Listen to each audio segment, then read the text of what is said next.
This church is not running some kind of scam or scheme to make money, to get a following, to make people believe that I'm somebody that I'm not. Bob Joyce never planned to say this out loud.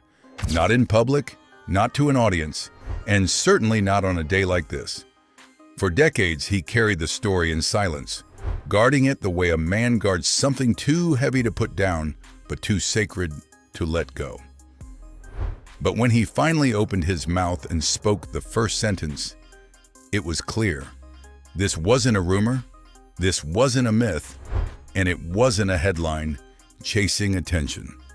This was a confession born from pain, loyalty, and years of knowing the truth behind Elvis Presley's last tour. Bob said he stayed quiet because he didn't want to cause trouble, especially not for the Presley family. He didn't want fans twisting his words into conspiracy theories or gossip. He didn't want the world to turn Elvis's final struggle into entertainment. But time has a way of changing people.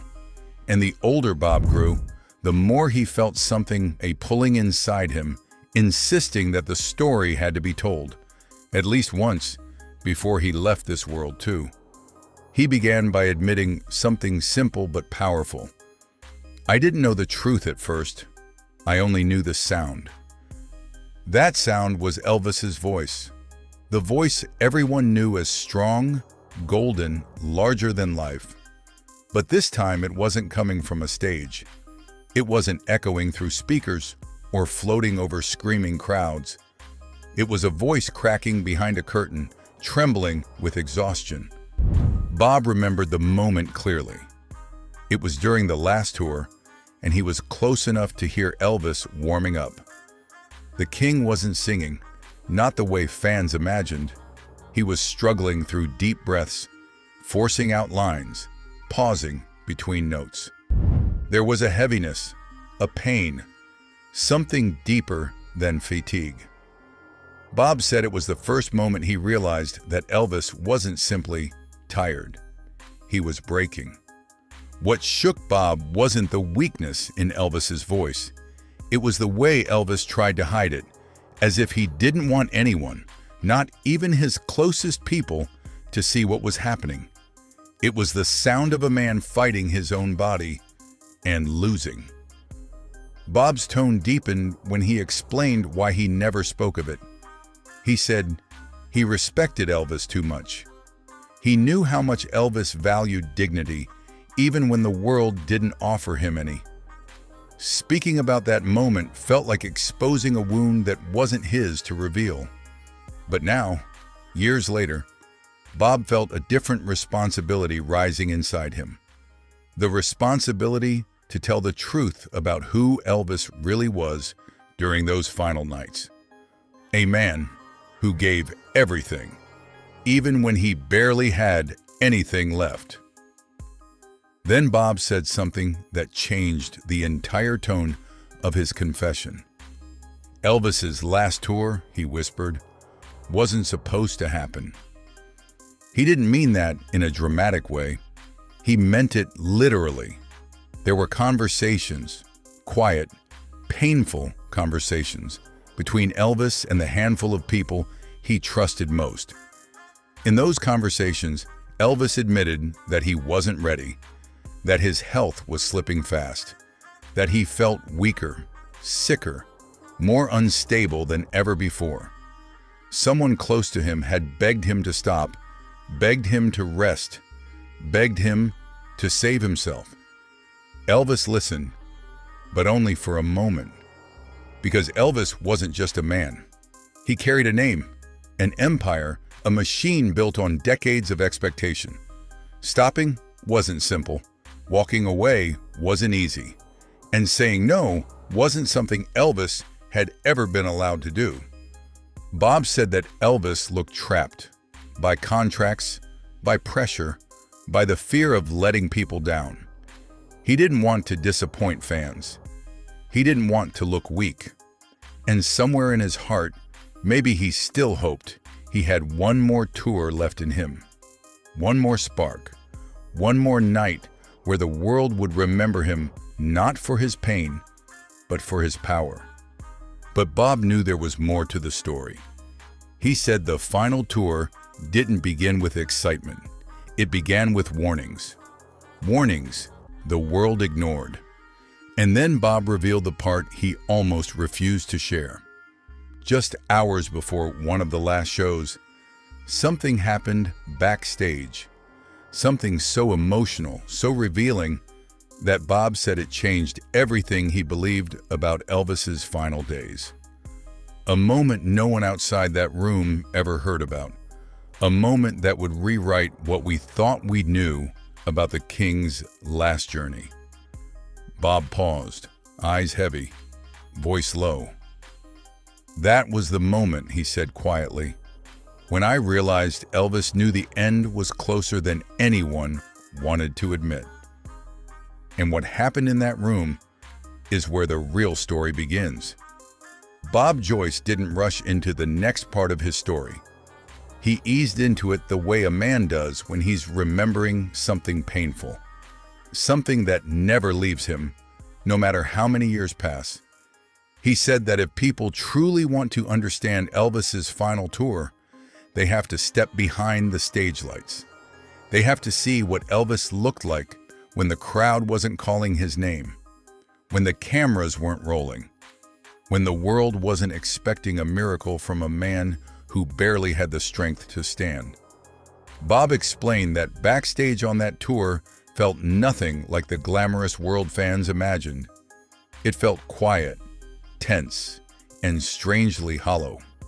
The air always seemed heavy, carrying a silence that didn't match the excitement outside the doors. Elvis wasn't surrounded by celebration. He was surrounded by worry, by whispers, by people who didn't know how to help, some who didn't even try. And it was in one of those backstage rooms that Bob saw the truth. The King wasn't just tired. He was collapsing piece by piece. He remembered one night in particular. Elvis had just arrived at the venue, and everything seemed off. Elvis wasn't joking the way he used to. He wasn't doing his usual pre-show rituals. He wasn't even humming. He walked in slowly, shoulders hunched, breathing heavier than normal, his face pale with exhaustion. The kind of exhaustion that comes from deep inside the bones, not just from a long day. Bob said Elvis sat down in a chair, but it wasn't the casual kind of sit people do when they're relaxing. It was the kind of sit that looks like a man lowering himself into a fight he can't avoid. Elvis leaned forward, elbows on his knees, head in his hands, trying to gather enough strength to do the one thing he had done thousands of times before. Walk out there and give everything he had.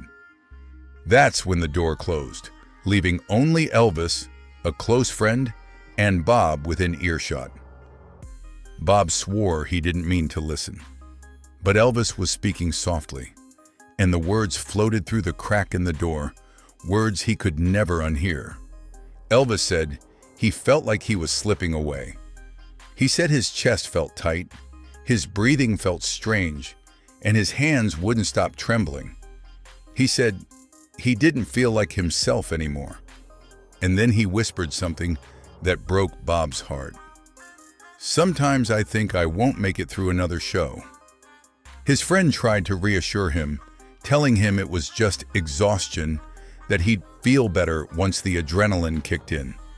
But Bob said Elvis didn't believe that anymore. He wasn't complaining. He wasn't being dramatic. He was confessing. He was scared. And that was something Elvis never said lightly. During the final weeks of the tour, Elvis's behavior changed. Not in a dramatic, explosive way, but in the small details. The kind of changes only someone who genuinely cared would notice. Elvis began sitting alone more often. He stayed silent longer. He stared at his hands as if trying to understand why they shook. Sometimes he'd pause mid-sentence, as if his thoughts were slipping away from him. Bob described one of the hardest moments to hear. Elvis had tried to lift himself from a chair he had never struggled with before. But this time, he couldn't. His arms trembled, his legs gave out. He had to wait, just to gather the strength to stand. That was the moment, Bob said, when the truth finally stabbed through the denial surrounding Elvis. "He's dying right in front of us," Bob whispered, "and the world has no idea." What made it worse was the silence. The people around Elvis pretending everything was normal, pretending he was fine, pretending the show had to go on. Some were scared, some were in denial.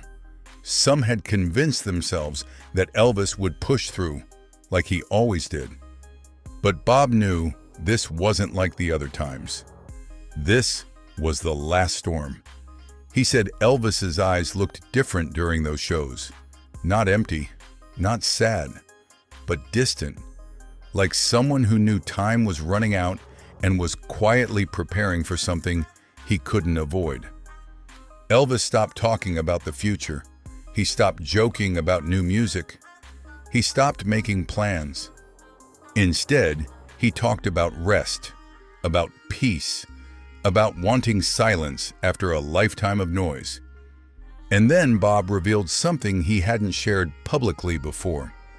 On one of the final nights of the tour, Elvis told someone close to him that he had a dream. One where he wasn't famous, wasn't pressured, wasn't sick. A dream where he got to start over, rebuild his health, reconnect with God, and finally live as the man he once was. But he said he didn't know if he'd make it long enough to see that dream. Those words stayed with Bob. He said they sounded less like a dream and more like a farewell. And then came the most haunting revelation. Elvis left behind one final warning, but this one wasn't written, and it wasn't meant to be opened later.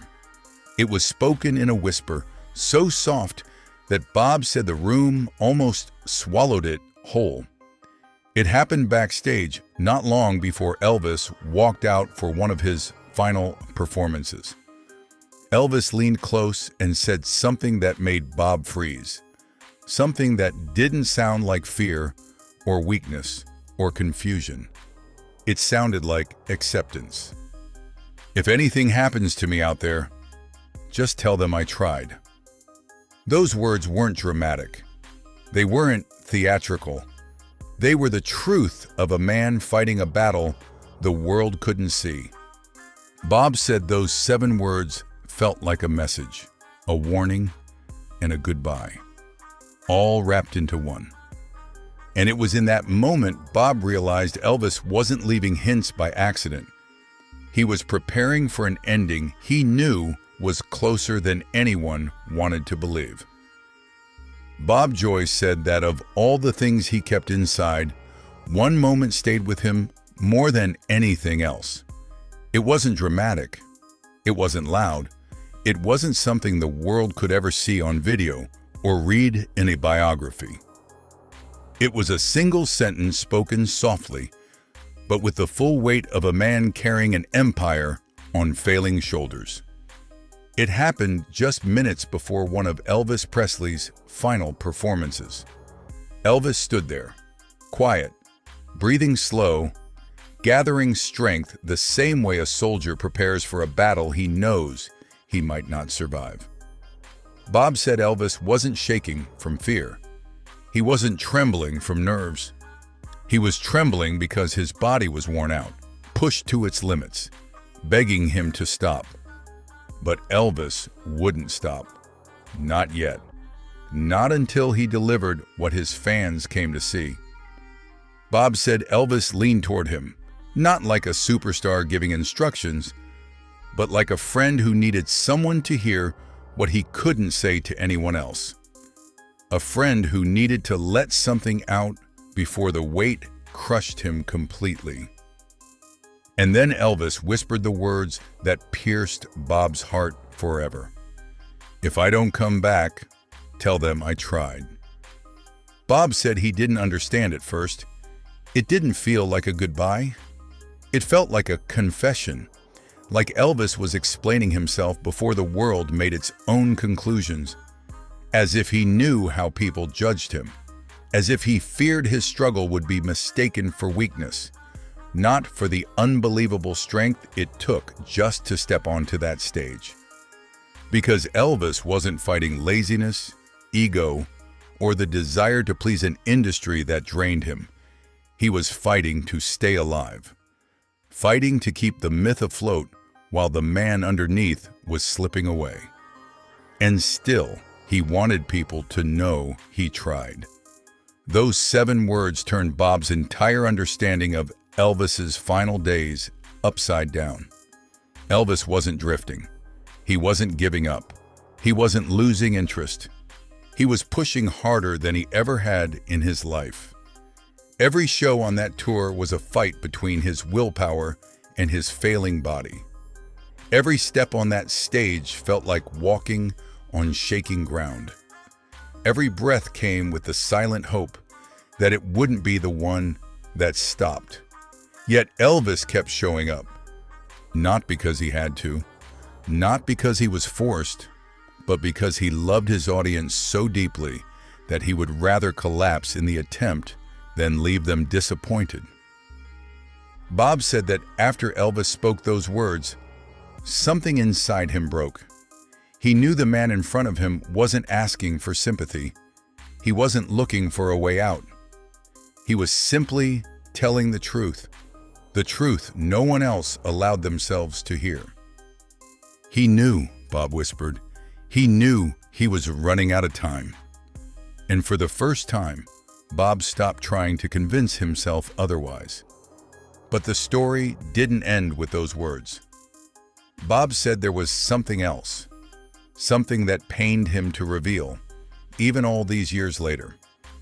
Elvis had plans for after the tour, plans that only a few people ever heard, plans to step away from fame, plans to rebuild his health, plans to return to the spiritual roots that shaped him, plans to finally breathe again.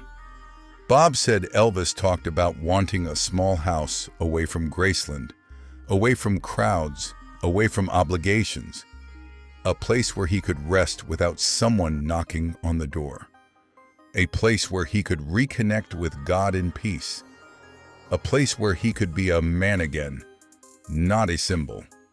He wanted to lose the weight, return to gospel music, fix his body, heal his mind, maybe even disappear for a while, long enough to start over. It wasn't a fantasy, it wasn't a hopeful idea, it was a plan. But Elvis never got the chance. The last tour wasn't supposed to be a farewell. It was supposed to be the turning point, the moment he gave everything he had left so he could finally take a step back and save himself. Bob said that's the part that keeps him awake at night. Because Elvis wasn't lost. He wasn't gone. He wasn't beyond hope. He was just out of time. Bob confessed that sharing these memories wasn't easy. They weren't stories meant for the world. They were pieces of a man he cared about deeply, pieces he protected, guarded, and held close for decades. But he also knew one more thing.